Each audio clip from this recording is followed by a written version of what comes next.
Basically, it's like your top picks are Fantastic Four and Superman. Yeah, surprisingly weird, as being a comic book retailer, having everything be a comic book movie. I got plenty of other movies I want to see and I'm interested in seeing, but those two are like the top of the list.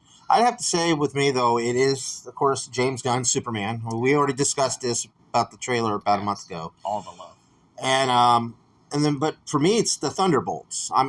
They really sold me on the trailer. Yes. I've enjoyed the trailer. The thing that gives me hope about this one is that they want desperately to give us the Fantastic Four that we know from the comics. They want desperately to get it right. Mm-hmm. And I hope to God that they can get those details right. That Pedro can pop on screen and be a little awkward and be a scientist and be nerdy and totally buy it. And we go, yeah, absolutely.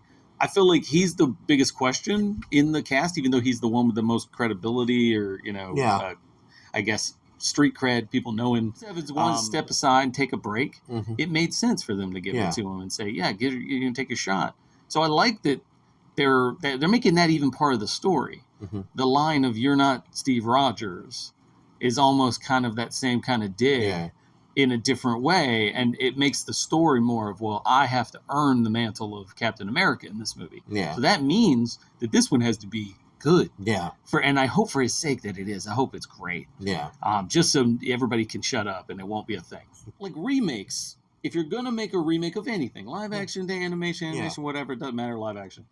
But if you're going to make a remake of anything, make a remake of something that was flawed and didn't work out great, and maybe you could tweak it and make it better. If you're making it shot for shot of a classic of the perfect thing, it's always going to be lesser. Yeah. I mean, Gus Van Sant made a really good shot for shot remake of Psycho.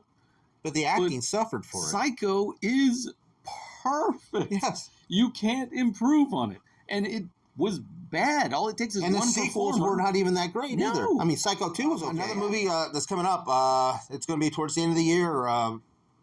Avatar. Fire and Ice, is it? Fuck it. It's part three. Part three. James Cameron's never-ending Avatar. Does he add another 12 films to this? I mean, and boy, he's gonna go, and it's gonna be like, well, we're on the 6th film, and he died, and we never got to see what his vision was. And I was just kind of sitting there going, wait a minute, what happened? Did you lose your blue balls? Like, what happened? Like, you're not doing anything. Like, and you're just gonna flee? And then by fleeing, he literally drags his butt to another place with another peaceful tribe, and then draws the bad guys to them. Yeah, literally destroying them. It's almost like it's like paint by numbers. Of course, you were like, oh, we're going to have the same thing where the invasion's going to come in, they're going to invade, they're going to try to take over, they're going to kill everything and all that, and then you have to rise them back up to fight back, and it's the same thing. And it's the same. There's so many other films coming out this year. We're just going to say it right now. We're not going to go into too much detail. Yeah. But you said Freakier Friday. Yeah. Who gives a shit? Yeah. Mortal Kombat could be good. Yeah, I would hope so. That first one was great. I liked Kano. Yeah. This would be interesting.